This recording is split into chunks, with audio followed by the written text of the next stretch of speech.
오늘 본문의 말씀 나누겠습니다. 제가 질문을 한 가지 해보겠습니다. 그들은 도대체 왜 이렇게 했을까요? 아나니아와 삽비라라는 너무나 많이 알려져 있는 이 두 사람은 오늘 왜 이러한 일들을 당했을까요? 타 종교에서 하나님을 모욕하거나 하나님을 따르지 않았던, 하나님을 대적했던 자리에 있었던 사람들도 아니고 극단적인 무신론자로서 하나님의 존재를 부정하고 사람들을 옳지 않은 대로 이끌었던 것도 아니고, 오늘 이 사람들은 도대체 왜 이러한 일을 경험하게 되었는가? 그 첫 질문에 대한 답은 아마 이렇게 될 것 같습니다. 우리 1절의 말씀을 먼저 다시 같이 한번 읽어보겠습니다. 1절, 모든 사건의 시작입니다. 읽겠습니다. 아나니아라는 사람은 그의 아내 삽비라와 함께 재산을 팔았습니다. 선한 의도가 있었다고 생각이 됩니다.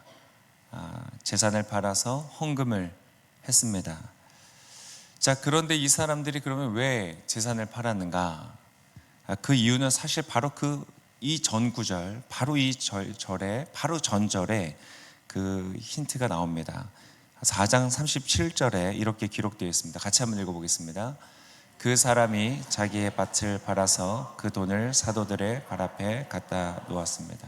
여기서 말하는 그 사람은 바나바죠. 지난주에 저희가 보았던 바나바가 그의 집의 재산을 팔아서 사도들에게 헌금을 하는 모습을 묘사한 직후에 아나니아라는 사람이 동일하게 팔았다라고 성경이 지금 기록하고 있는 것입니다.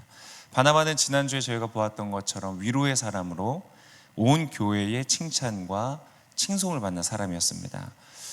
그랬던 그가 그의 재산을 팔고 어렵고 힘든 필요가 있는 사람들을 위하여 함께 사용해 달라고 교회 앞에 드렸을 때에 많은 사람들은 아마도 그 행동에 의하여서 감동을 받고, 많은 사람들이 각자의 자리에서, 사석에서 혹은 바깥에 세상에 나가서 이 바나바가 한 일에 대해서 이야기를 아마 나누었을 것입니다.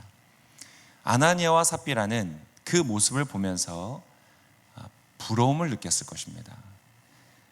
바나바가 하나님과 사람들 앞에, 사도들과 사람들 앞에서 인정을 받고 사랑받고 칭찬을 받는 것이 몹시 부러웠고 질투가 났습니다. 아나니아와 삽비라가 재산을 팔아 정리하여서 가져오게 되었던 가장 직접적인 동기가 바로 그것이라는 것입니다. 동기는 굉장히 중요합니다. 성경에서는 어떠한 사건의 결말이나 결과 혹은 우리의 선택보다 그 선택과 결과를 이끌어내는 우리 안에 있는 동기를 중요하게 생각하십니다. 그것을 강조하는 말로 우리가 많이 알고 있는 말씀은 하나님은 중심을 보신다. 그 중심이라는 것이 다른 말로 묘사할 때 동기라고 할 수 있습니다. 그래서 우리는 우리의 동기를 살펴야 됩니다. 우리가 교회에서 봉사를 하는 동기는 무엇입니까? 내가 교회에서 섬기는 동기는 무엇입니까? 혹여나 나는 봉사 안 하고 섬기질 않아서 다행이다라고 생각하시면 그건 조금 잘못 이해하시는 겁니다. 내가 교회에 나와서 나의 시간을 드리고 나의 예물을 드리고 나의 에너지와 나의 마음을 들여서 섬기는 것들이 구원을 받은 감격과 감사로 인한 자발적인 드림인가, 헌신인가, 아니면 나를 지켜보고 있는 다른 많은 사람들로부터 오는 인정과 영광을 위해서 하고 있는 것인가? 이 동기를 살펴야 됩니다. 재산을 팔아와서 왔던 아나니아, 그 동기에도 문제가 있었지만 또 다시 문제가 발생합니다. 2절의 말씀에 이렇게 기록되어 있습니다. 같이 한번 읽겠습니다. 그는 그 돈의 일부를 떼어 자기의 것으로 숨겨두고는 나머지를 사도들의 발 앞에 가져와 바쳤습니다. 그의 아내도 이 사실을 다 알고 있었습니다. 재산을 팔긴 했는데 일부를 숨겨 놓았습니다. 일부를 떼어놓고 모든 사람들이 알게 내가 일부를 가져왔습니다, 10의 1조입니다 아니면 절반입니다 라고 말한 것이 아니라 일부를 숨겨두고 마치 전체의 재산을 다 가지고 온 것처럼 속였다는 것입니다. 도대체 왜 그랬을까요? 바나바와 같은 칭송을 받기 위해서는, 그의 목적을 이루기 위해서는 이 일부로는 안 되겠는 겁니다.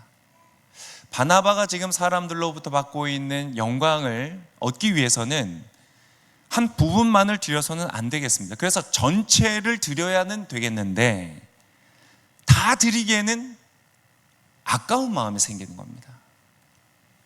즉, 그 돈을 향한 욕심, 탐심이 그의 마음속에 움직이기 시작한 것입니다. 그래서 일부는 숨겨두면서도 하나님께 드리는 것이 마치 전 재산을 정리해서 드리는 것처럼 연출을 한 겁니다. 그 결과 그는 결정적인 잘못을 하게 되는데, 바로 그 결정적인 잘못은 거짓말을 한 것입니다. 그가 오늘 왜 도대체 이러한 일을 경험했는가? 그가 거짓말을 했기 때문이다. 그런데 여기서 조금 더 우리가 살펴볼 것은 필요합니다. 사실 그 안에 한 단계가 더 있습니다. 그가 어떻게 와서 망설임이 없이 태연하게 전체를 드린다는 거짓말을 하게 되었을까? 그 사이에 한 가지가 더 있습니다. 3절에 이렇게 베드로가 말합니다. 같이 읽겠습니다. 그러자 베드로가 말했습니다. 아나니아야, 어떻게 내가 사탄에게 마음을 빼앗겨 성령을 속이고 땅값으로 받은 돈의 일부를 내 것으로 몰래 숨겨 놓았느냐? 베드로가 무엇이라고 말했는가? 사탄에게 마음을 빼앗겼다고 표현을 하고 있습니다. 즉, 영광을 향한 동기, 잘못된 동기, 내가 인정받고 내가 높임을 받고 싶은 사람의 영광을 향한 잘못된 욕심이, 그 동기가 있었던 것도 문제였고, 또 재산을 팔았지만 그 돈에 대한 욕심, 탐심 때문에 다 드릴 수 없었던 그러한 한계가 있었음에도 불구하고, 그것만이 아니라 그 모든 것에서 그가 사탄에게 마음을 빼앗김으로 이 모든 일들을 행하게 되었다는 것입니다. 여기서 빼앗겼다라는 표현은 원어를 직역하면 가득 찼다는 말입니다. 주로 성경에서는 뭐라고, 어떤 용도로 사용되냐면, 예수께서 이 땅에 오셔서 구약에 예언되어 있는 그 모든 예언을 성취하셨다, 완전히 이루셨다라고 쓸 때 사용했던 단어입니다. 즉, 지금 아나니아의 상태가 어떠한 상태인가? 사탄으로 말미암아 가득 채워진 상태다. 사탄의 뜻과 사탄의 방식과 사탄의 길로서 그의 마음이 가득 찼다. 다른 말로 표현한다면 사탄에게 완전히 장악되었다라고 표현할 수 있는 것입니다.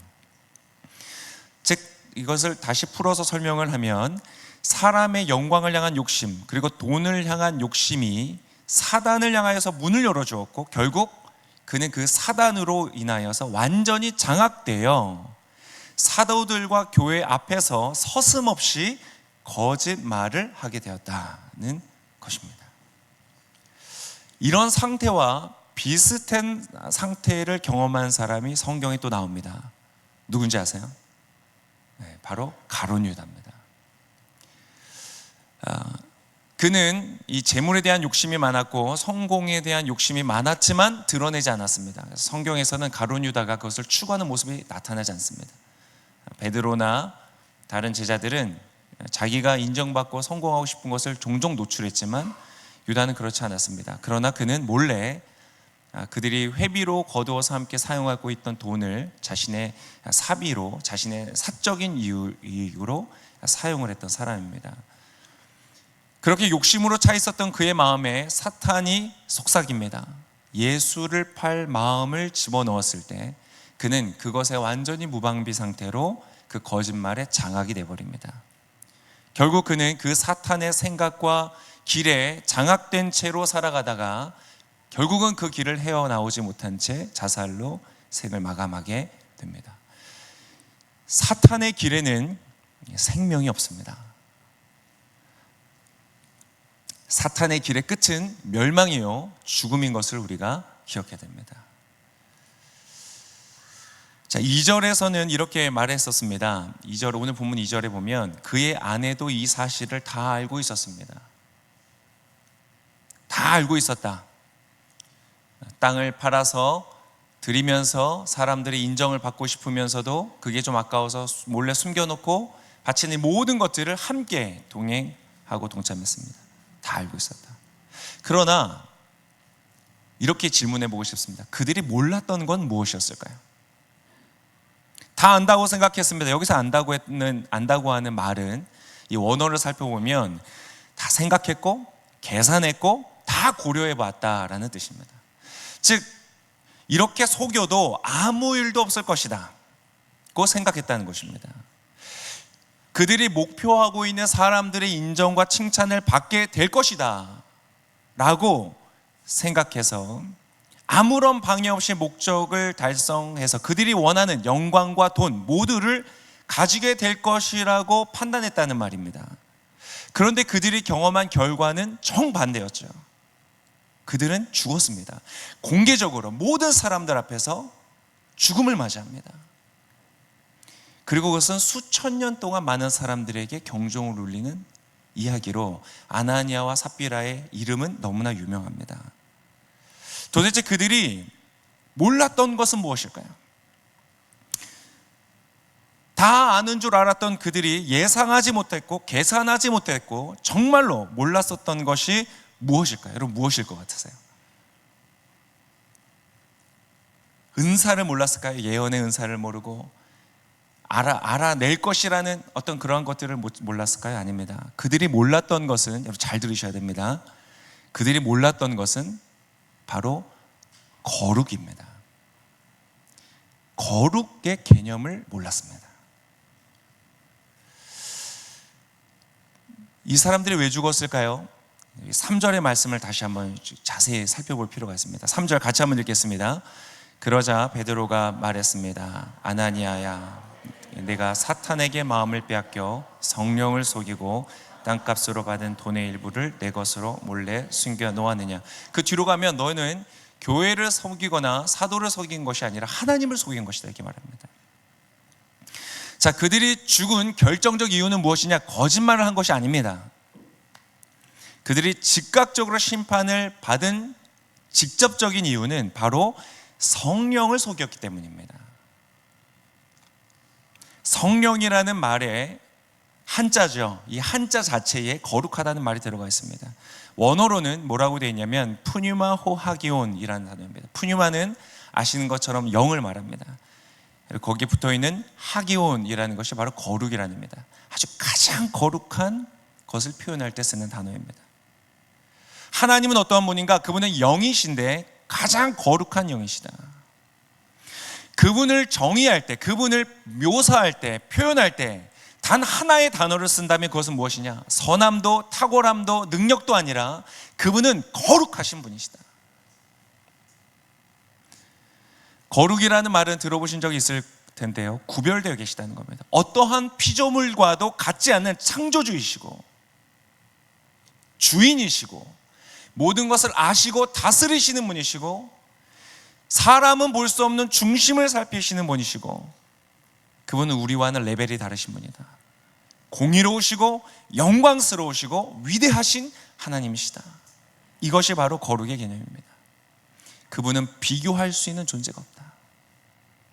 그러나 이들은 어떻게 하고 있습니까? 그들을 자신들의 수준으로 하나님을 대하는 것입니다. 그분 앞에서 악하고 약하고 부족한 사람은 용서받을 수 있습니다. 용납될 수 있습니다. 그분은 선하시고 자비로우시기 때문에 그렇습니다. 하지만 그분을 가볍게 여기고 인간과 피조물을 대하듯이 몇 마디의 거짓말로 그분을 속일 수 있다고 생각한다면 지금 이 결과를 맞게 될 것이라는 것입니다. 거룩은 두려운 것입니다. 우리가 생각하는 수준에 적당히 씻어서 오물을 걷어내고 적당히 깨끗한 옷을 입고 나타나면 해결될 수 있는 그런 문제가 아닙니다. 아시는 것처럼 하나님의 택함을 받은 전 세계의 유일한 백성이었던 이스라엘조차 홍해를 가르는 기적을 통하여서 이집트로 건져내신 하나님의 사랑과 은총을 입었었던 이스라엘조차 하나님의 계시는 지성소 가운데, 거룩한 장소 가운데 나아갈 수 없었습니다. 1년에 단 한 차례 유일하게 선택받은 대제사장만이 자신의 죄를 위한 제사를 다 드린 이후에 허리에 밧줄을 메고 기어들어가 죽음의 두려움 앞에 하나님을 만났던 장소가 바로 거룩이라는 것입니다. 신약 시대를 살아가고 우리는 은혜의 시대를 살아가지만 여러분, 그러나 그분의 거룩이 희석된 것이 아닙니다. 우리가 그것을 기억해야 됩니다. 오늘 아나니아와 삽비라 이야기는 신약 시대의 교회에서 이루어졌다는 것을 기억해야 됩니다. 거룩을 대하는 그럼 자세는 도대체 우리가 어떻게 대해야 되는가? 자, 오늘의 장면과 대조적으로 바람직하고 모범이 되는 장면이 구약에 나옵니다. 구약에서 하나님께서 다음과 같이 말씀하신 곳이 있습니다. 내가 서 있는 곳은 거룩한 곳이다. 두 번 나옵니다. 어디에 나오냐면 모세가 불붙은 떨기나무 앞에 섰을 때 나오고요.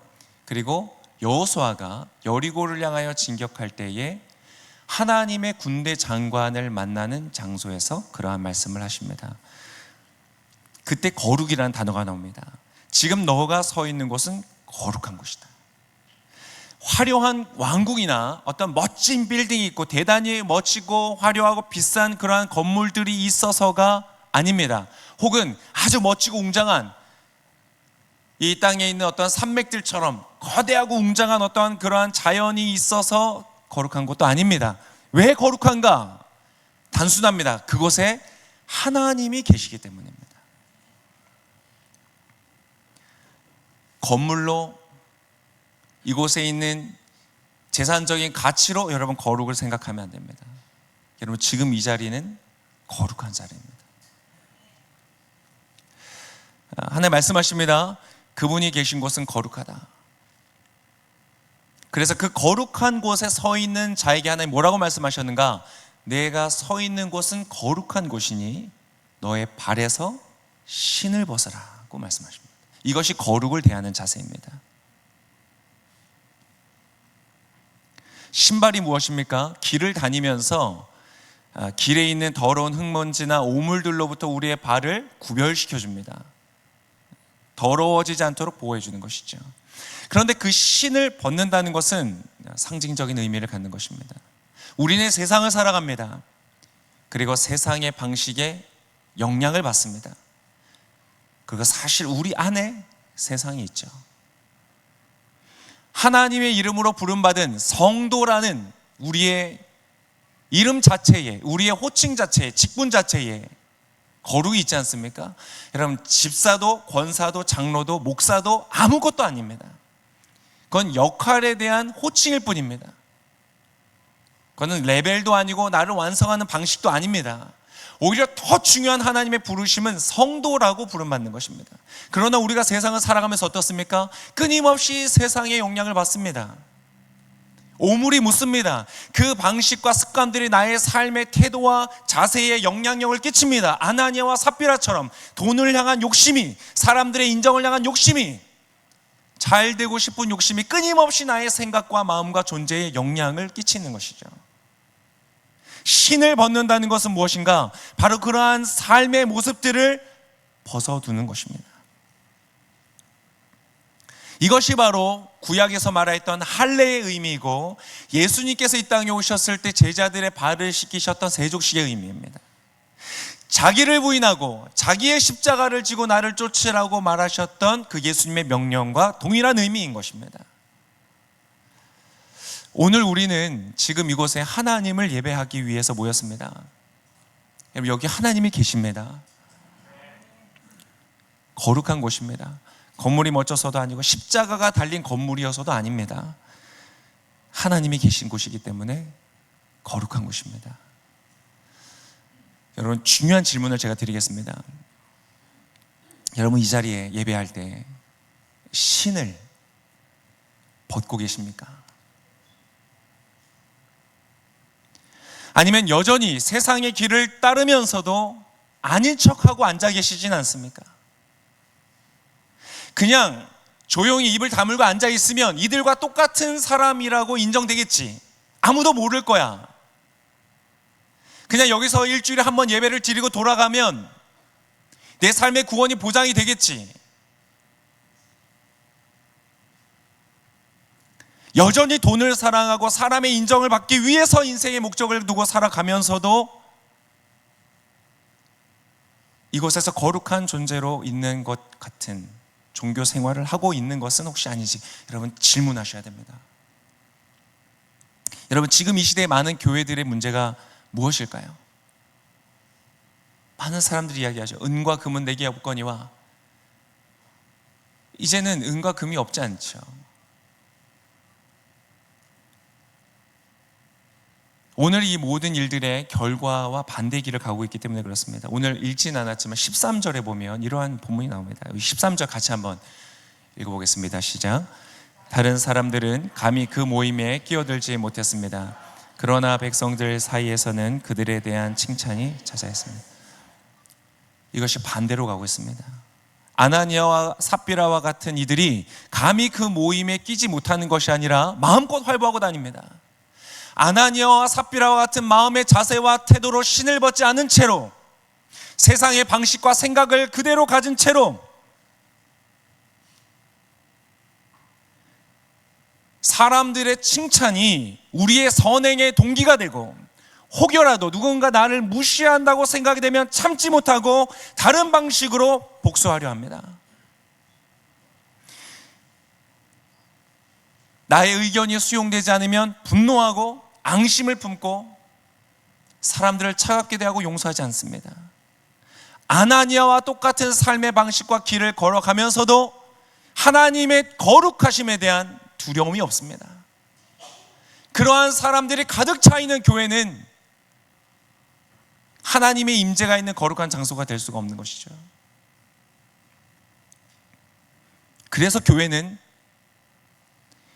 13절은 사람들이 함부로 끼어들지는 못하지만 그들을 향한 칭찬이 자자했던 것과는 반대로 오히려 비난과 조롱의 대상이 되고 있는 것이죠. 저도 똑같은 사람입니다.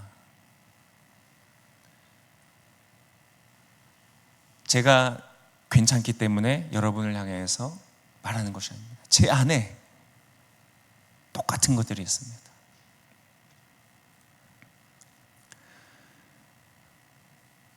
여러분 이 본문 앞에서 우리는 어떠한 생각을 하게 됩니까? 여러분 두려움을 느끼는 것이 뭐랄까요? 가장 적절한 반응이라고 할까요? 두려움을 느껴야 됩니다. 왜일까요? 여러분 우리 모두 안에 우리 내면에는 아나니아가 있기 때문에 그렇습니다. 지금 우리가 여러분이 아나니아와 같은 상태라고 말씀드리는 것은 아닙니다. 세상으로 가득 차고 사탄에게 장악된 상태라고 말하는 것이 아닙니다. 그렇다면 그 사람들은 하나님께서 심판하실 것입니다.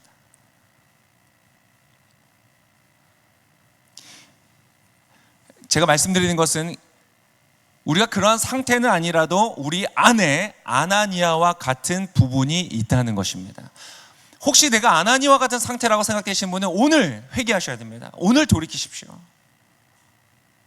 하나님께서 당신의 생명을 가져가실 때 무서운 영적인 심판 앞에 서게 될 것입니다.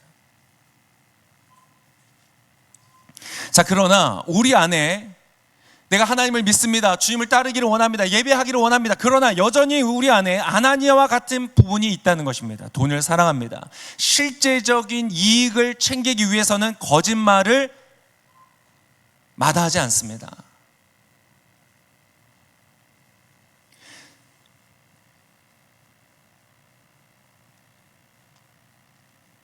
자, 그러한 내 안에 있는 아나니아와 삽비라의 모습은 어떻게 되어야 될까요? 어떻게 되어야 될까요? 죽어야 됩니다. 성령의 역사 속에서 죽어야 됩니다. 그래야 우리가 삽니다. 내 안에 아나니아가 죽어야 내 안에 성령께서 사십니다. 성령을 소멸치 말라는 우리의 기도의 제목은, 하나님의 우리를 향한 뜻은 무엇이냐? 바로 아나니아와 삽비라가 죽어야 된다는 것입니다. 공존할 수 없습니다. 적당히 하나님의 거룩과 타협하면서 예수 그리스도의 사람이라는 이름을 들고 살 수는 없다는 것입니다.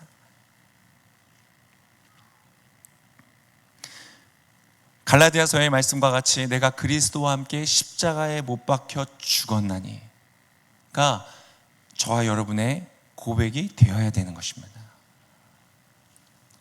자, 오늘 본문이 우리에게 주는 영적 메시지에 귀를 기울이기를 원합니다. 자, 오늘 모든 이 사건의 결말은 이렇게 표현되어 있습니다. 11절에 이렇게 기록되어 있습니다. 11절 같이 한번 읽겠습니다. 온 교회와 이 일에 대해 소문을 들은 모든 사람들은 큰 두려움에 사로잡혔습니다. 자, 여기서 말하는 온 교회라는 단어가 사실 굉장히 의미를 줍니다. 교회라는 단어는 에클레시아라는 단어입니다. 에크라는 말은 무언가 밖으로 라는 뜻이고, 클레시아는 클레오라는 단어의 변형 형태인데 그건 부르다는 것입니다. 즉 교회란 무엇이냐? 바깥으로 불러내신 사람들이다 하는 뜻입니다. 뭘 통해서 불러냈다는 말이겠습니까? 이집트에서 이스라엘 사람들을 건져낸 것처럼, 이집트는 어떤 것이었죠? 강한 자가 약한 자를 억압하고 빼앗고 착취하고 서로 죽이는 죄의 세상입니다. 동일합니다. 우리가 살아가는 세상의 방식, 사랑하지 않고 용서하지 않고 미워하고 복수하고 치열하고 냉정하고 이기적이고, 그러한 이 세상의 방식으로부터 우리를 불러내셨다는 겁니다. 바깥으로 불러내셨다는 것입니다. 하나님이 거룩하심과 같이 하나님이 공의와 사랑으로 인하여 이 세상의 죄와 구별되어 있는 것처럼 너희도 거룩하라. 이 세상의 길을 갖지 말고 사탄의 길을 따라가지 말고 하나님이 보이시는 길을 너희가 함께 가자고 하나님께서 불러내신 존재가 교회라는 말입니다. 오늘 하나님께서 이 아나니아의 사건을 통해서 보여주신 것이 무엇입니까? 당신의 그 교회를 정결하게 하시는 것입니다. 그 안에 있는 사탄의 길과 세상의 길을 하나님께서 불러내어서 죽이시는 것입니다. 오늘 이 역사가 어디에서 일어나야 되는가? 바로 저와 여러분 안에 일어나야 된다는 것입니다. 저와 여러분이 교회입니다. 에클레시아, 하나님이 여러분의 이름을 불러서 세상으로부터 건져서 하나님의 나라로 불러내신 하나님의 은혜가 있는 사람인 줄을 믿습니다. 그렇다면 이제 우리는 어떻게 해야 됩니까? 우리 안에 있는 아나니아와 삽비라가 죽고 하나님을 닮은 거룩과 정결의 길을 걸어가야 될 줄을 믿습니다. 이것이 윤리적으로, 율법적으로, 도덕적으로 완전해야 된다는 것을 말하는 것이 아닙니다. 그것은 불가능합니다. 우리는 무엇을 하는가? 신을 벗는 것입니다. 그 말은 무엇이냐? 다른 말로 표현한다면 회개하는 것입니다. 적당히, 괜찮겠지. 하나님 알겠습니다. 적당히 이 정도는 내 마음대로 좀 살게 좀 해주십시오. 하나님과 타협하려는 자는 하나님이 부르신 길을 걷는 사람이 아닙니다. 똑같이 죄가 있습니다. 똑같이 연약합니다. 그러나 그것을 인식하고 하나님의 거룩 앞에서 두려워하며, 오늘 교회가 큰 두려움에 사로잡힌 것처럼 그것은 어떤 공포만을 말하는 것이 아닙니다. 하나님을 향한 그 경외함, 그 두려움을 가지고 참으로 그 앞에 서서 회개하는 것을 말하는 것입니다.